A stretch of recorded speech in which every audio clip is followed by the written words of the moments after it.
Hello students, আজকে আমি তোমাদের English honours second semester paper নিয়ে ডিসকাস করব। আজকে ক্লাসে আমি তোমাদের ফার্স্ট অফ অল সিলেবাসটা জানাবো, তারপর মার্কস ডিভিশন, দেন কিছু মোস্ট ইম্পর্ট্যান্ট কোয়েশ্চেন্স, অ্যান্ড ভিডিওর লাস্টে আমি একটা তোমাদের প্রিভিয়াস ইয়ারের সেকেন্ড সেমিস্টারে যে কোয়েশ্চেন পেপারটা ছিল, তো তোমাদের কোয়েশ্চেন পেপারটা আমি অ্যাটাচ করে দেবো যাতে তোমাদের বুঝতে আরও সুবিধা হয়। ওকে, তো দেখো, ফার্স্ট অফ অল আমি তোমাদের সিলেবাসটা জানাই। সেমিস্টার 2-তে তোমাদের রয়েছে introduction to English literature prose. তো তোমরা সিলেবাসটা দেখো। সেকশন 1-এ history of English prose, development of English prose from the Elizabethan age to modern period. তোমরা জানো যে তোমরা ফার্স্ট সেমিস্টারে পড়েছিলে হিস্ট্রি অফ ইংলিশ পোয়েট্রি, এবার তোমাদের প্রোজ রয়েছে। ওকে, এবার দেখো সেকশন 2-তে তোমাদের কী কী প্রোজ রয়েছে। তোমাদের রয়েছে ফ্রান্সিস বেকনের অফ স্টাডিজ, চার্লস ল্যাম্বের ড্রিম চিলড্রেন আর রিভিডাই, জেমস জয়েসের রয়েছে অ্যারাবি, জর্জ অরওয়েলের শুটিং অ্যান এলিফ্যান্ট, ঝুম্পা লাহিরির আ টেম্পোরারি ম্যাটার। তো তোমাদের যে প্রজগুলো এখানে রয়েছে, যে তোমাদের যে 5টা প্রজ রয়েছে, তো তোমরা যদি স্মার্টলি স্টাডি করতে চাও, স্মার্টলি স্টাডি করে আপ টু 75% তোমরা যদি স্কোর করতে চাও, তো তোমাদের এখানে একটা ট্যাকটিক্স ইউজ করতে হবে। লাইক এই 5টা প্রসের মধ্যে থেকে তোমরা যদি যে কোনো 3টে প্রস ভালো করে প্রিপেয়ার করে যাও, লাইক ভালো করে, দেন তোমরা তোমাদের আর এক্সট্রা করে 2টো প্রসের জন্য আর স্টাডি করতে হবে না। তোমরা 3টে প্রস যদি অলমোস্ট সব কিছু কোয়েশ্চেন্স মানে আর কি দেখে যাও, তো তোমাদের আর 2টো কোয়েশ্চেন করতে হবে না। ওকে, এবার দেখো তোমাদের মার্কস ডিভিশনটা আমি তোমাদের বলে দিই। Same as first semester, total তোমাদের 75 মার্কসের এক্সাম হবে।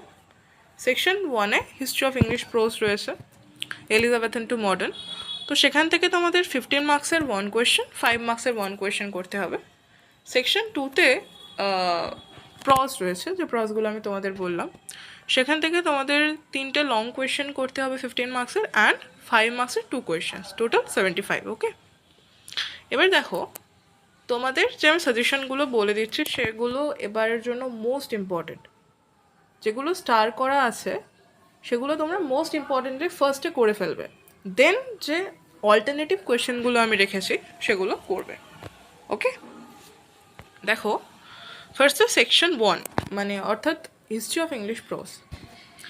তো 15 মার্কসের জন্য ফার্স্টেই যে কোয়েশ্চেনটা mostly important, Victorian women novelist with reference to any 2 writers. Focus on George Eliot and Charlotte Bronte. Women's voice, realism, social issues. তো ধরো তোমাদের ভিক্টোরিয়ান ওমেন নভেলিস্ট তোমরা দিল, তো তোমরা যে কোনো 2 ওমেন রাইটারকে অ্যাড করলে, মানে যে কোনো 2 ওমেন রাইটারকে অ্যাড করতে পারো। ওকে, সাচ অ্যাজ দেখো জর্জ এলিয়ট রয়েছে, শার্লেট ব্রন্টে রয়েছে। ওকে, বোঝা গেল। দেন দেখো সেকেন্ড কোয়েশ্চেন রয়েছে the periodical essay, origin, growth and significance in English literature. তো তোমরা পিরিয়ডিক্যাল এসের ক্ষেত্রেও তোমরা রিচার্ড স্টিলে, জোসেফ এডিসনকে অ্যাড করতে পারো। এবার দেখো থার্ড কোয়েশ্চেন রয়েছে romantic non fictional prose, themes and style with reference to key writers. দেখো রোমান্টিক নন ফিকশনাল প্রোজ যদি তোমার কোয়েশ্চেন পেপারে আসে, তোমাদেরকে মাস্টলি ল্যাম্বকে তো বলতেই হবে, চার্লস ল্যাম্বকে তো দিতেই হবে রেফারেন্স হিসেবে, হেজলিট।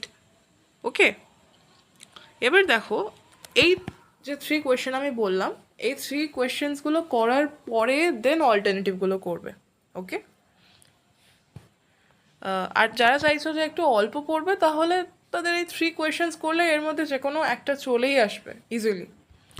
এবার দেখো 15 মার্কসের যে অল্টারনেটিভ কোয়েশ্চেনগুলো রয়েছে সেগুলো হলো trace the development of English prose from the Elizabethan period to modern age. cover Bacon to Lahiri in brief, highlight major transitions in style and purpose. Discuss the rise of the English as a literary form. Sixth, what are the key characteristics of modern English prose? Illustrate with examples. এটাও কিন্তু একটা important question, okay? এই কোয়েশ্চেনটাও কিন্তু important. Focus on Orwell, George Orwell, Joyce and Lahiri, clarity, realism, stream of consciousness, okay? এবার দেখো 7th নাম্বারে রয়েছে compare the prose style of Bacon and Lamb. অতটা ইম্পর্টেন্ট নয়, ওকে? এবার দেখো তোমাদের ফার্স্টে যে কোয়েশ্চেনগুলো আমি বলে দিয়েছিলাম, like periodical essay, Victorian women novelist and romantic non fictional prose, তো সেই কোয়েশ্চেনগুলো অন্যভাবেও আসতে পারে। সাচ অ্যাজ দেখো, discuss the contribution of women prose writers in the 19th century। এটাও কিন্তু ভিক্টোরিয়ান ওমেন নভেলিস্টই তোমাদেরকে লিখতে হবে, okay? What is the importance of the essay in the evolution of English prose? Compare romantic and Victorian prose styles. Trace the influence of historical events of English prose development. Okay? এই কোয়েশ্চেনগুলো তোমরা দেখে নেবে। এগুলো মানে ধরো তোমাদেরকে Victorian women novelist দিল, তো তোমাদেরকে ফার্স্টে যে কোয়েশ্চেনটা রয়েছে, এই কোয়েশ্চেনটা discuss the contribution of women প্রোজের যে অ্যান্সারটা তোমরা লিখবে, সেই সেম অ্যান্সারটাই তোমাদেরকে ভিক্টোরিয়ান ওমেন নভেলিস্টের জন্য ইউজ করতে হবে, ওকে? এগুলো ক্যালকাটা ইউনিভার্সিটি করে থাকে। ক্যালকাটা ইউনিভার্সিটি একটু ট্রিকি কোয়েশ্চেন করে থাকে। ধরো ফার্স্ট সেমিস্টারে তোমাদের একটা ইজি পেপার এলো, তো তোমাদের সেকেন্ড সেমিস্টারে একটা ইজি পেপারকে ওরা ট্রিকি করে ফেলতে পারে, তো তোমাদের সেই ট্রিকের জন্য তোমাদেরকে নিজেকে তো প্রিপেয়ার রাখতেই হবে, তাই না? দেখো এবার 5 মার্কসের যে কোয়েশ্চেনগুলো সেকশন 1 থেকে ইম্পর্টেন্ট। ফ্রান্সিস বেকনটা ইম্পর্টেন্ট। জোসেফ এডিশনটা এবারের জন্য মোস্টলি ইম্পর্টেন্ট। এটা তোমরা করবেই, এটা মানে করতেই হবে জোসেফ এডিশনটা। রিচার্ড স্টেলেটাও তোমরা করে রাখতে পারো। ধরো জোসেফ এডিশন তোমাকে দিল না, তার জায়গায় দিল দ্য স্পেকটেটর, তার ওয়ার্ক স্পেকটেটর সেটা দিল, তো তোমরা জোসেফ এডিশনের জন্য যে অ্যান্সারটা প্রিপেয়ার করেছো সেটা স্পেকটেটরের ক্ষেত্রেও তোমরা ইউজ করতে পারবে। নর্মাল না এগুলো তোমাদেরকে বুঝতে হবে। এবার দেখো চার্লস ল্যাম্বও কিন্তু খুব ইম্পর্টেন্ট। এসেস অফ ইলিয়া মানে তোমরা যদি দেখো, ধরো চার্লস ল্যাম্ব তোমরা দেখছো, তার ওয়ার্কের মধ্যে এসেস অফ ইলিয়া মানে মোস্ট ইম্পর্টেন্ট যে ওয়ার্কসগুলো রয়েছে এসেস অফ ইলিয়া, এগুলো কিন্তু একটু দেখে যেও। মোস্ট ইম্পর্টেন্ট ওয়ার্কগুলো যদি দেয় তাহলে কিন্তু রাইটারের যে সেম অ্যান্সারটা তোমরা লিখে দিলে হয়ে গেল, ওকে? উইলিয়াম হেজলিটটা দেখবে, উইলিয়াম হেজলিটটাও ইম্পর্টেন্ট। জর্জ এলিয়টটাও দেখে নিও, মিডল মার্চ, ওকে? দেখো এবার শার্লেট ব্রন্টেও দেখে নিও যদি ওমেন রাইটার ধরো আসে, কারণ দেখো একটা মেল রাইটার আসে, একটা ফিমেল রাইটার আসে, আর মেল অর ফিমেল রাইটারের এনি ওয়ার্ক তোমাদের আসে, তো তার জন্যই আমি তোমাদের ওয়ার্কগুলোও দিয়েছি, সাথে মেল ও ফিমেল রাইটারের নেমসগুলোও দিয়ে দিয়েছি, যেগুলো কোয়েশ্চেন মানে অ্যাপ্রক্সিমেটলি আসতে পারে আর কি, আসার চান্সেস খুবই আছে। এবার দেখো সেকশন 2তে রয়েছে প্রস। এবার প্রসের মধ্যে ফ্রান্সিস বেকন, ধরো তুমি ফ্রান্সিস বেকনের অফ স্টাডিজ করে রাখছো, জর্জ অরওয়েলের শুটিং অ্যান্ড এলিফ্যান্ট করছো, চার্লস ল্যাম্বের ড্রিম চিলড্রেন করছো, এই তিনটে ভালো করে প্রিপেয়ার করছো, তাহলে তোমাদের টেম্পোরারি ম্যাটার দেখার দরকার নেই, রাইট? টেম্পোরারি ম্যাটার কেন দেখতে যাবে? তিনটে ভালো করে প্রিপেয়ার করো না, করলেই হয়ে যাবে। দেখো ফ্রেন্ডস মানে অফ স্টাডিজ থেকে মোস্ট ইম্পর্টেন্ট কোয়েশ্চেন আছে, discuss Bacon's prose style and his use of aphorisms in of studies. তো দেখো এই কোয়েশ্চেনটা বেকনস প্রজ স্টাইল, এটা কিন্তু অনেক রকমভাবে ঘুরিয়েও আসে, ওকে? তো কীভাবে আসে সেগুলো আমি তোমাদের বলছি, বাট এটা তোমরা মোস্টলি করবে, খুব ভালো করে এটাকে প্রিপেয়ার করবে এই কোয়েশ্চেনটা। এবার দেখো আদার important questions, critical appreciation of studies. What views does Bacon express about the value and misuse of studies? ওকে, এগুলো একটু দেখে নিও জাস্ট। দেখো তারপরে, how does beacon mix philosophy and practicality in of studies? Comment on Bacon's Renaissance spirit as shown in the essay Relevance of Bacon's ideas in today's context. ওকে, এগুলো আসতে পারে but অতটা ইম্পর্টেন্ট না, মানে বেকন স্টাইলের মতো অতটা ইম্পর্টেন্ট না। এবার দেখো 5 মার্কসের যে কোয়েশ্চেনগুলো ইম্পর্টেন্ট, দেখো 5 মার্কসের কোয়েশ্চেন তো সাজেস্ট করা পসিবল না, বিকজ তোমাদের প্রোসের মধ্যে অনেক ডায়লগস থাকে, অনেক লাইন্সও তোমাদেরকে দিয়ে দেয়। ওকে, তো তোমাদেরকে ওইভাবে তো বলাটা পসিবল নয় যে কোনটা আসবেই সেটা বলে দেওয়া, কারণ 15 মার্কসের কমন আসাটা পসিবল, বাট 5 মার্কসের এটা খুব মানে এটা একদমই মানে পসিবল নয় এটা বলবো না আমি, পসিবল, বাট সবসময় আসে না। ক্যালকাটা ইউনিভার্সিটি প্রিভিয়াস সেমিস্টারে যেটা দিয়েছে, বা তোমরা যদি প্রিভিয়াস সেমিস্টারে কিছু কোয়েশ্চেন্স ফলো করো, দেখবে খুব কমই সেম কোয়েশ্চেন আসে। ওকে, তো তোমরা দেখো ফার্স্টের কোয়েশ্চেন হচ্ছে reading make a full man.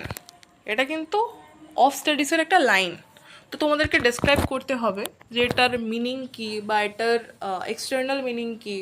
ওকে, এইভাবে তোমাদেরকে ডেসক্রাইব করতে হবে।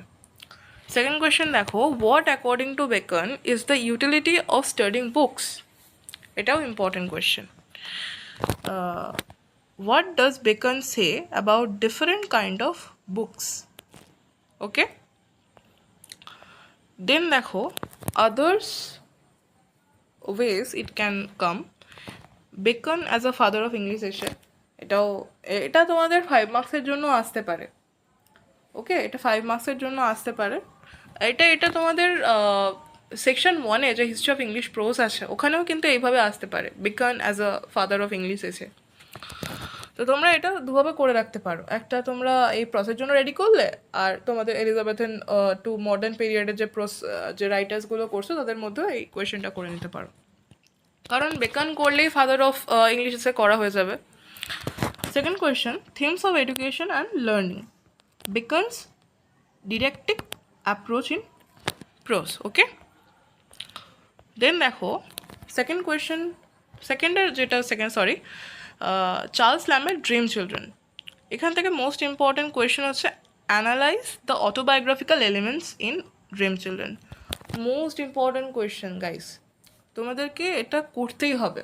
যেমন বেকানের যেমন স্টাইল ইম্পর্টেন্ট, এখানে সেমন অটোবায়োগ্রাফিক্যাল মানে আসবেই। ওকে, তো এই কোয়েশ্চেন করলে তোমাদেরকে আর কোনো কোয়েশ্চেন সেরকমভাবে দেখতে হবে না, যদিও তাও দেখে নাও এই কোয়েশ্চেনগুলো। How does Lamb blend fact and fantasy in the essay? Comment on the tone and style of dream children. Discuss the Lamb nostalgic and sentimental purpose. What does the essay reveal about Lamb's personal losses? Role of imagination in Lamb's prose. Okay, 5 marks at দেখো, who were the dream children? Okay, important question. What is the role of the mother in the essay? How does the essay end? 5 marks এর এই কোয়েশ্চেনগুলো তোমাদেরকে দেখতেই হবে।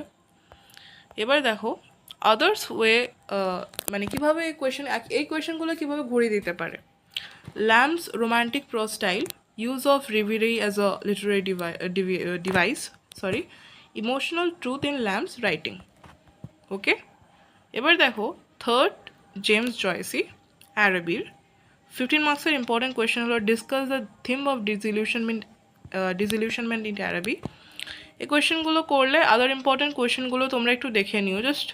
ওকে, then দেখো 5 মার্কসের জন্য রয়েছে what does the bazaar represent? What does the narrator feel disappointed at the end? Why? কেন ডিসঅ্যাপয়েন্ট ফিল করেছিল অ্যারাবিতে? বিকজ সে যেটা ইম্যাজিন করেছিল তার সাথে রিয়েলিটির আকাশ পাতাল ডিফারেন্স ছিল। বিকজ তার ইম্যাজিনেশন কিছু অন্য ছিল আর রিয়েলিটি কিছু অন্য ছিল। সে যেভাবে মানে বাজারে গেছিলো বা যে সে যে ফেয়ারটা ভেবেছিল যে এরকম একটা হবে, সেটা যখন সে রিয়েলিটিতে সেখানে পৌঁছায় সেখানকার ভিউ কিছু ডিফারেন্ট ছিল। Okay, describe the narrator's feelings for the girl, মানে যে গার্লটাকে সে ইম্যাজিন করতো, ওকে, সেই তার কথা বলা হচ্ছে এখানে। আদার্স ওয়েগুলো একটু তোমরা দেখে নিও। এটা important question, Dublin as a symbolic backdrop. Okay, এবার দেখো ফোর্থে রয়েছে জর্জ অরওয়েলের shooting an elephant. Most important question, analyse Orwell's inner conflict in shooting an elephant. এখান থেকে আরেকটা ইম্পর্টেন্ট কোয়েশ্চেন আছে ইম্পেরিয়ালিজমটাও কিন্তু আসতে পারে। ওকে, others important questions, how is the elephant symbolic in the essay? ওকে, এগুলো একটু জাস্ট তোমরা দেখে নিও।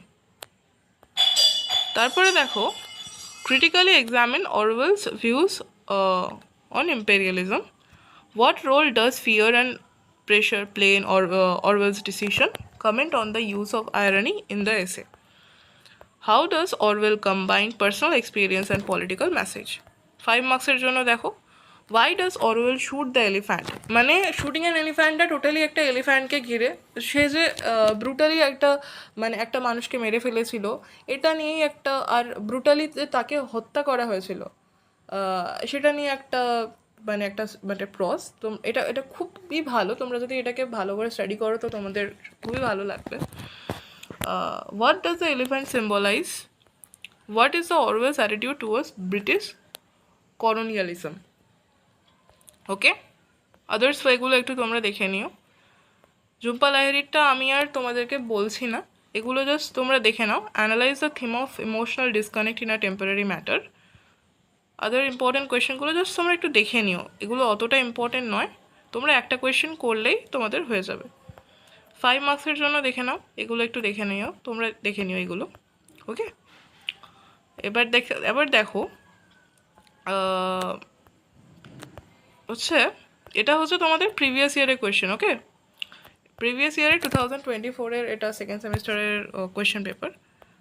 দেখো এলিজাবেথান প্রোস পড়ে গেছে, এলিজাবেথান এসেছিল 18th সেঞ্চুরি নোবেল রাইটার্স এসেছিল, James Joyce as a 20th century prose writer. অনেক ট্রিকি কোয়েশ্চেন এগুলো। Write a short note on Sidney's apology for poetry, Joseph Addison এসেছিলো। তো এবারে স্টিলেটা মোস্ট ইম্পর্টেন্ট, তো স্টিলেটা তোমরা করে নিও।